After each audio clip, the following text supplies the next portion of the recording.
आज हम एक ऐसे डिजाइनर के सफर के बारे में बात करने जा रहे हैं जिनके बगैर फैशन इंडस्ट्री और लग्जरी शू इंडस्ट्री अधूरी है। क्रिश्चियन का नाम फैशन इंडस्ट्री में किसी इंट्रोडक्शन का मोहताज नहीं है, लेकिन उनकी कामयाबी सिर्फ रेड शूज की वजह से ही नहीं बल्कि एक थॉटफुली क्राफ्टेड बिजनेस स्ट्रेटजीज की वजह से भी है।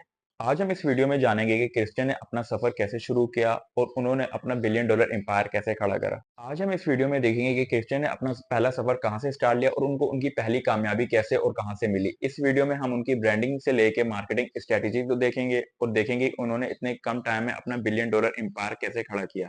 तो इस वीडियो को लास्ट तक जरूर देखिएगा। आप अगर आपका इंटरेस्ट बिजनेस में है या शूट इंडस्ट्री या फैशन इंडस्ट्री में है तो इस केस स्टडी से आपको बहुत कुछ सीखने को मिलेगा। तो इस वीडियो को लास्ट तक जरूर देखिएगा। तो बिना टाइम वेस्ट किए इस वीडियो को स्टार्ट करते हैं।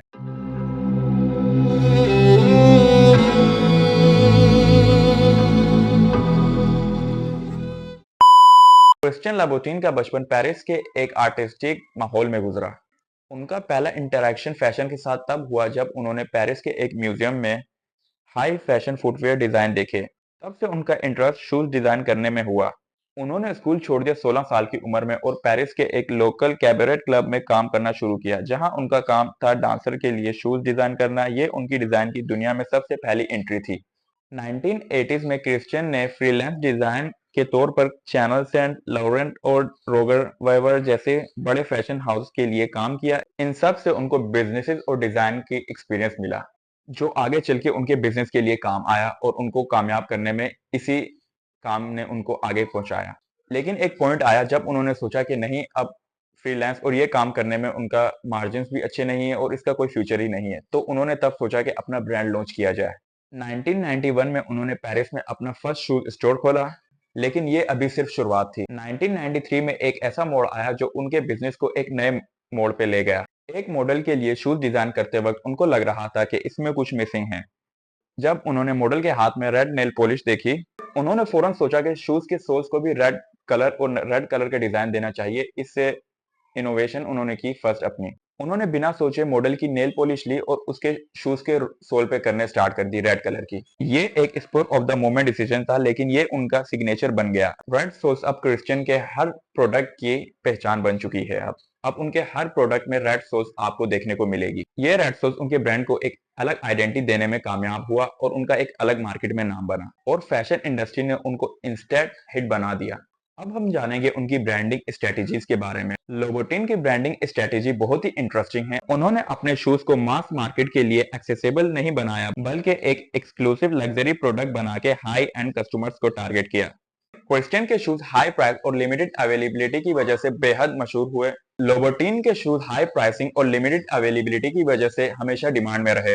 हर सेलिब्रिटी और हर फैशन आइकन उनके शूज का दीवाना है। कुछ नाम्स ये हैं उन सेलिब्रिटीज के।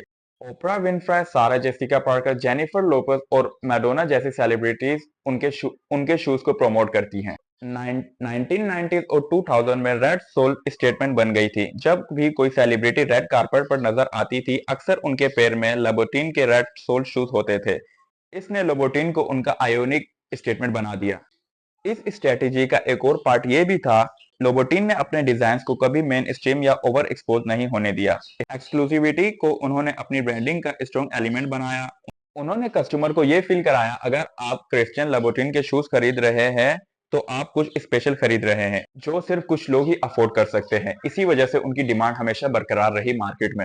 अब हम जानेंगे उनकी मार्केटिंग स्ट्रेटेजीज के बारे में। उनकी मार्केटिंग स्ट्रेटेजी बहुत ही डिफरेंट थी। जैसे आम लोग एडवर्टाइजिंग करते हैं टेलीविजन पर, उनसे हटकर उन्होंने टीवी या बिलबोर्ड्स पर मार्केटिंग करने के बजाय उन्होंने ऑर्गेनिक सेल बढ़ाई और वर्ड ऑफ माउथ मार्केटिंग में अपनाया। जैसे एक बंदा अगर कोई शूज लेगा तो वो आगे जाके बताएगा कि मैंने ऐसा शूज लिया, और इन्होंने अपने इसी मार्केटिंग स्ट्रेटेजी को अपनाया अपनी ब्रांड की सेल बढ़ाने के लिए, अपने प्रोडक्ट्स की। उनका फोकस सेलिब्रिटीज और इन्फ्लुएंसर पर था। जब भी कोई सेलिब्रिटी उनके शूज पहनती थी, मीडिया और फैंस के दरमियान इस चीज की हाइप बढ़ जाती थी। 2007 में जेनिफर का एक गाना आया जिसमें लोबोटिन आए, जिसने उनके ब्रांड को और भी बूस्ट दिया। ये एक एग्जाम्पल था कि कैसे उन्होंने म्यूजिक और पॉप कल्चर को भी अपनी मार्केटिंग का हिस्सा बनाया। लोबोटिन ने लिमिटेड एडिशन और कोलैबोरेशन पर फोकस किया, जहां कस्टमर्स के लिए एक सेंस ऑफ अर्जेंसी होता था। ये लिमिटेड सप्लाई ने उनकी प्रोडक्ट्स की डिमांड को और बढ़ाया और उनके शूज लग्जरी सिंबल बनाए रखे। आज क्रिश्चियन का ब्रांड $1 बिलियन के स्टेटस पर है। लेकिन उन्होंने ये कामयाबी कैसे हासिल की? पहले तो उन्होंने अपना प्रोडक्ट सिर्फ लग्जरी कैटेगरी में रखा, जहां प्रोडक्ट की प्राइस भी हाई होती है और मार्जिन भी बहुत ज्यादा होते हैं। उनकी एनुअल सेल्स काफी हाई है और 2019 में उनकी एनुअल सेल्स थी $800 मिलियन से भी ज्यादा थी। उनके एक पेयर की एवरेज प्राइस $1000 से भी ज्यादा होती है। इसी वजह से उनके मार्जिन भी बहुत ज्यादा हैं, उनके प्रोडक्ट की हाई प्राइसिंग की वजह से।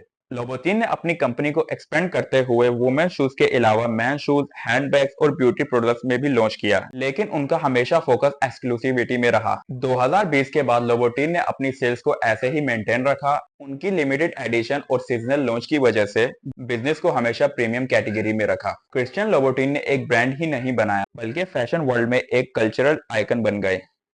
आज भी उनका रेड सोल्स का जादू इंटैक्ट है। उन्होंने अपने इनोवेशन, विजन और परसिस्टेंस से एक ऐसा ब्रांड बनाया जो आज दुनिया के हर कोने में लग्जरी और एक्सक्लूसिविटी के सिंबल है। लोबोटिन की कहानी से हमें यह समझने को मिलता है कैसे एक छोटे से आइडिया और छोटे से स्टार्ट से और क्रिएटिव सोच से आप एक यूनिक आइडेंटिटी बना सकते हैं, जो आपके बिजनेस को दूसरों से अलग बनाता है। क्रिश्चियन लोबोटिन का सफर हमेशा याद किया जाएगा और उनकी ब्रांडिंग और बिजनेस स्ट्रेटेजीज हमेशा एक केस स्टडी बनी रहेंगी। तो दोस्तों, अगर आपको ये वीडियो पसंद आई तो आप इस वीडियो को लाइक कर सकते हैं। अगर आप चैनल पर नए हैं और मेरी वीडियो फर्स्ट टाइम देख रहे हैं तो चैनल को सब्सक्राइब भी कर सकते हैं और कमेंट करके भी बता सकते हैं कि नेक्स्ट आप कौन सी केस स्टडी देखना पसंद करेंगे। तो आज के लिए इतना ही, मिलते हैं एक और नई वीडियो में। तब तक के लिए ओके, जय हाफिज। Oh, I don't know.